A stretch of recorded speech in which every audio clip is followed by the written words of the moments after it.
Hi, welcome to Box on the Box, Rock and Celluloid, BotBrack for short. Remember to please share and subscribe to these videos if you like them. So today I'm going to be picking my top 10 Star Trek films. So I really enjoy the Star Trek series. Quite easy to kind of get 10 films from Star Trek because there's only 13 films in total. So I'll start off with the ones that didn't make the cut.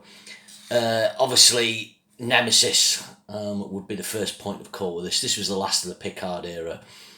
I think there was an attempt here, and a reasonably brave attempt to sort of inject some action into this. They got Stuart Byard in to direct, who did Executive Decision and US Marshals, and had his background in editing action films.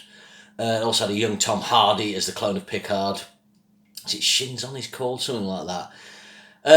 And then they tried to make it quite trendy. It used to be that what they call skip bleach process, which is very popular in the 90s and early 90s, where you basically desaturate the colour scheme. There's a bit where they go on a planet and they do that. It looks a bit like the opening of Traffic, the Steven Soderbergh film. But it just didn't work. One of the problems with the Next Gen films, I always felt, because the effects had kind of gone up a notch on the Next Gen, in the era of the Next Gen series, the films never looked quite cinematic enough the way the Kirk era films did, because there was a big gap between the relative technology and TV. So this one just came a bit flat, and it didn't do very well at the box office. It was a lowest grossing one, and then that was the end of that. And prior to that, they'd done Insurrection, which was the kind of curse of the odd number Star Trek, and that's my other choice. Just a bit boring. Jonathan Frakes had done a really good job with First Contact, making the best of the Picard era films. But then they did Insurrection. I can't remember much about it. It just feels like an extended episode where they kind of visit a planet and kind of help it out. Better than Nemesis, but just a bit too flat, and the gross was down, and the writing was on the wall, I think. And then the final choice would obviously be Star Trek 5. Let's just have a look at this a bit. I'll find Star Trek 5 on here. The Final Frontier. So William Shatner directed this, budget 33 million, box office 63 million. So, it would have struggled to make its money back this. I think the problem with this as well was the effects were poor. I mean, considering the money they're spending, $33 million is quite a lot of money to spend in 1989. I think it's quite funny this, because you've got the great bits. If he's God, then why does he need my spaceship? It was just like a film too far, I think. I mean, they had a 3-year gap from Star Trek 4, but I think the guys were starting to get old, and they should have been wrapping it up. So that's my 3 choices for not making the cut. So my first choice at number 10. A funny one, this was in the era, it came out in 1985, my family got its first video recorder, so between 1985 and 1986, into 87, I very rarely went to the pictures. Prior to this, we got the pictures quite a lot, because, that was the only way to see films other than on TV. Once we got a video recorder, I could rent them. So for this reason, we tended to rent films to stay at home, so I never went to see Star Trek 4 at the pictures. I'd seen the first 3. To show you, like, at this time, a massive Bond film, I never saw Viewer Kill at the pictures. Some would say, fortunately, would be the case. It's funny, The Voyage Home was hugely successful at the time. Its global box office was 133 million. 109 million of that was in the US. I think that actually shows you one of the problems Star Trek has. Most of its grosses come from its American and then secondary grosses from UK audiences. I think maybe Germany likes a bit France, but it's not the global behemoth that a Star Wars or Marvel is, and that's been a problem in recent times. But this was a big success. Very funny film. There's a funny bit where Spock does the pinch to knock the guy out because he's blasting his music on his ghetto blaster. Very 80s scene. A nice sort of environmental thing with this as well. A lot of comedy. And then there's the great bit with the Vulcan ship floating above the water. Still like a really prime effect shot for the time. I just think it's a bit light. Where's the space action? Worked well at the time, I think. A popular pot, using the comedy sort of aspect. Worked well after quite a lot of intense drama in Star Trek.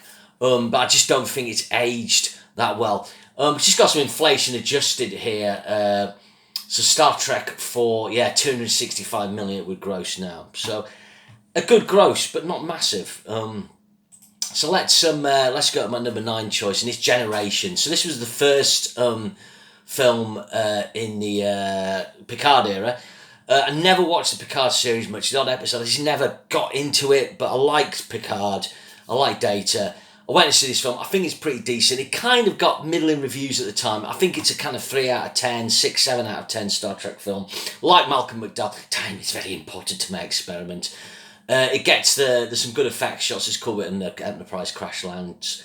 Guy called David Carson directed it. He was one of the directors of the TV show. Probably missing a little bit. It was more about getting the series going. This grossed $118 million on a $35 million budget. It's a $180 million gross. This is 4 years ago. I'm looking at these inflation adjusted figures, so maybe closer to 200 now. Actually, ticket prices haven't changed that much in the last few years. So yeah, I enjoyed it. It's kind of like a 6, 7 out of 10 again. It's got some good bits, and then you have Captain Kirk's got caught in the Nexus, and he has his death scene. It's been fun. So you know, there's a nice handover of power in the legacy, as it were. So Generations is okay. So my number 8 choice. This would have been higher, I think, but you know, after seeing it a second time and kind of looking at people's disgruntledness on the internet and kind of, yeah, they've got points. And what kind of really excited me at the time, I kind of think it's a bad idea, and it's Star Trek Into Darkness. So the problem with this is it's like what we now know as a legacy sequel. And in fact, the whole of the Star Trek reboot is a legacy sequel, or the Kelvin timeline. But this reuses the figure of, well, not reuses, but introduces again the figure of Khan. Obviously, legendary figure for us, but for a younger audience, they won't even know who he is. So brilliantly played by Benedict Cumberbatch. But then it tries to have its cake and eat it with some bad plotting, some scenes that don't make sense, but perhaps more importantly, it reverses the Spock Kirk death scene from the Wrath of Khan and flips it and has Kirk dying. And it just felt really hollow. I just thought, you're not doing this, and then Spock goes on a rampage. Handsome looking film. The effects budgets on these are something to behold, but the problem is the amount of money they spent. So this film cost $185 to $190 million. You're probably talking north of $300 million once you add in the advertising. Now it grossed $467 million. The box office, of which, you know, that's going to return at best $200 million to the studio. Probably more like about, sorry, I've got that figure wrong there. Probably about 230 to the studio, 240 at best, maybe 220. So it's going to be in the hole. So obviously when you put it out to TV and DVD and Blu-ray, obviously we don't do DVD now and streaming, and put it in box sets, yeah, it'll make its money back, but it's no way. I think they were hoping it'd be kind of like a Marvel level thing. Really, exciting opening. I quite like the terrorist sort of plot. Bruce Greenwood's good. The cast's really good. I just think J.J. Abrams, there's kind of this like thing that was J.J. Abrams was like the new Spielberg and stuff and Lucas, and he was like the heir apparent. He was going to save our franchises, but I just think the guy's got loads of technical skill. He's a very good filmmaker, but he doesn't have. He's not bold enough. Sometimes his boldness is in his choices to do these legacy things, which he did in Star Wars instead of going, I'm making a new story. I think the recasting on Star Trek's great, and as much as I love Spock, Leonard Nimoy coming back and stuff, as a fan, I don't need that. The casting's great. I'm happy to go with the flow. Okay, so that's In the Dark. I also said the trailer was really confused with this. The advertising campaign was poor. That affected its box office. A lot of its box office was better than the Star Trek reboot, but this would affect the next one, which is my number 7 choice, which is Star Trek Beyond. This had a terrible trailer. They just felt there was no buzz about this, and the second trailer was better. But I actually thoroughly enjoyed this at the pictures. It basically plays in an extended episode. In the absence of Anton Yelchin, he is in this, apologies. Anton Yelchin was killed before this came out, but there's got to cast a girl playing a character called Jayla in this, and I think she's really successful, and I think they did another film. I think she could fill the gap. I don't think they need to recast Chekhov, just have the Jayla character fill in that kind of cast gap, and then keeping that, that honour, as it were, of the Chekhov character.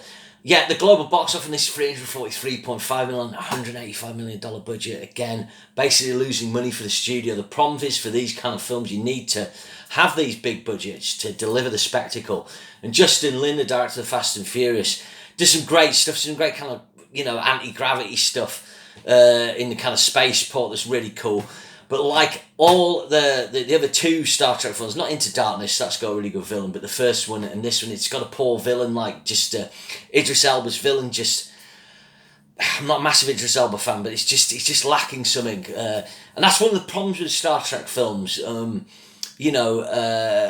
aside and Christopher Plummer in Star Trek 6, they just don't have good villains. So I'm not sure what I do. But this is a good film. I give it, I give Star Trek Into Darkness probably 6, 7. I give this a solid 7, 7.5. I've only watched it once, so I want to watch it again.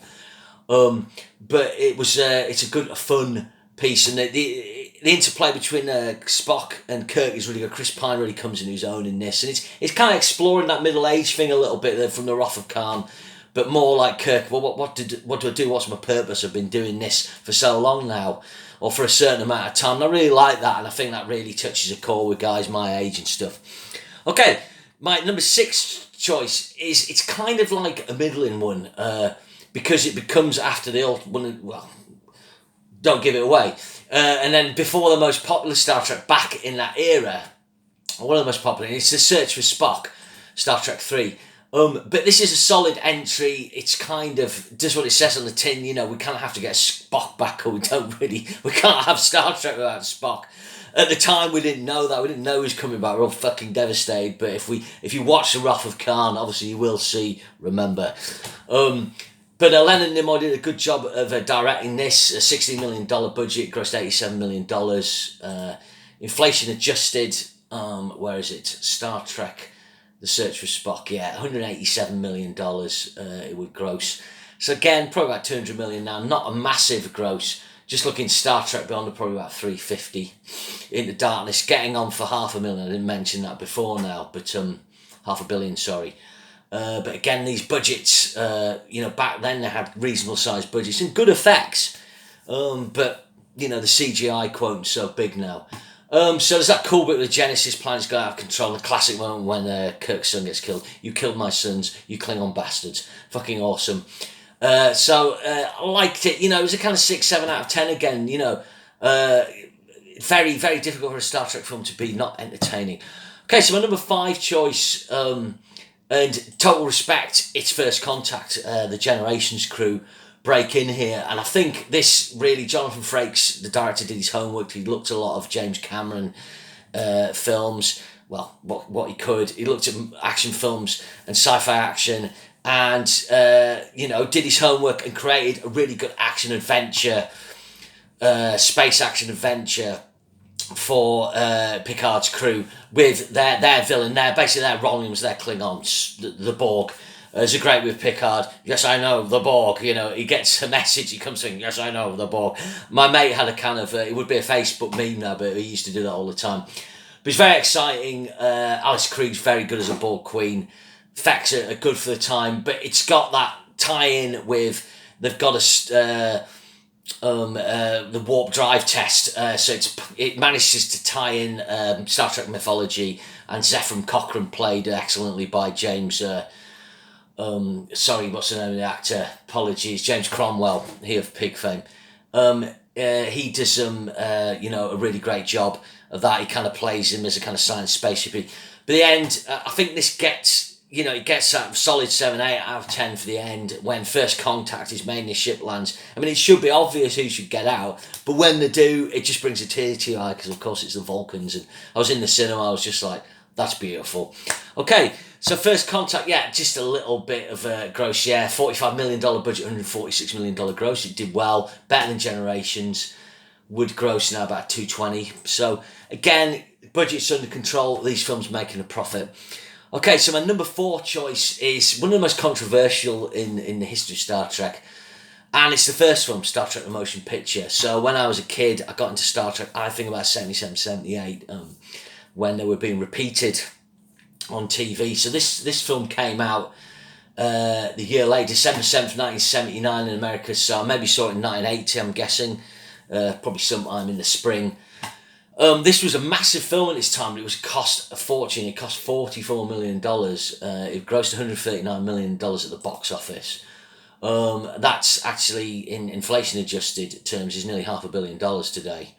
Because this is a very successful film. So, yeah, with the advertising and stuff, it would have made a profit, but I think it was weird. They kind of got Robert Wise in to do it, and Robert Wise had done the Andromeda Strain, The Day the Earth Stood Still. So Robert Wise had a background in serious sci-fi, and the problem is it just didn't have the humour, it didn't have the hokey bits of the series. It kind of thought it was 2001, Close Encounters, the kind of 2001 element with the intelligent computer. I think it's pretty cool with Voyager, developing consciousness. When Spock flies into the space machine, the thing that V'ger's created is really cool. But the other problem was, you've got the young actress cast and Stephen Collins, and they were kind of like the stars. They were like the main characters, and that was strange because she's actually dead now, bless her. She died in 1998, but it should be Kirk, Spock, McCoy, and they didn't sort of realise that it was kind of like they've forgotten why Star Trek had got kind of popular, really.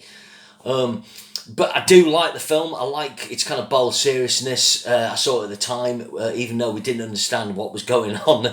And part of me still did enjoy it. It's kind of epic. I mean, 132 minutes, it's quite an epic film. So yeah, Star Trek the motion picture. I've got a mate, it's his equal first favourite. There's a lot of people, it's their first or second, generally their second, this one. I'm just somewhere in between. Okay, so my third choice, the Kelvin Timeline films make an entrance here, so I'm going for the Star Trek reboot. They got the marketing with this spot on, there was the teaser trailer with Leonard Nimoy's voiceover, and then there was like a workshop, and it pulled out as the Enterprise being worked on in his space dock. Just absolutely brilliant, really good poster. And the casting was exciting because you could see the likeness in the characters, but you didn't know how they were going to play it. And I think Simon Pegg's side, was poorly served, but got it better in the second and third films. They got it spot on, really good. Again, it lacks a good villain, but it gets by on this really good casting. J.J. Abrams did a really good job. But again, it brought in Leonard Nimoy's Spock, cool, but it didn't need to do that to me. And then that created the Kelvin Timeline, I guess. Big hit. It grossed $385 million worldwide on a $150 million budget.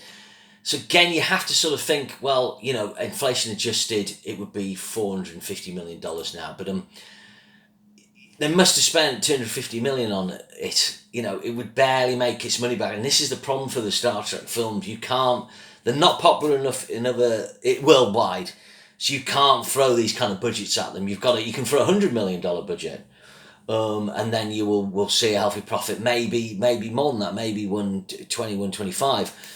But they can't have the budgets of Marvels and stuff like that. And this is the problem with the cast. The cast demand more money. They were going to do a fourth one in these, but it got postponed or cancelled because Chris Hemsworth was going to come back as the dad. But Chris Hemsworth's 4, and he would want a lot of money. But anyway, I think this is really good. I like J.J. Abrams' lens flares. He is a good filmmaker, but he's not as good as everyone thinks he is. He's not Spielberg. But anyway, I liked it. Okay, so my number 2 choice. This was a real pleasant surprise at the time. That had the kind of good but slightly dull at times, The Search for Spock. Then you had the comedy of The Voyage Home, which is dated a bit to me. And then Star Trek 5, which was woeful. They needed to go on the high, and they did with Star Trek 6, The Undiscovered Country. They brought back Nicholas Meyer, who directed Wrath of Khan. Cut the budget down, $27 million budget. The effects are sometimes a bit ropey on this, but they're better than The Final Frontier.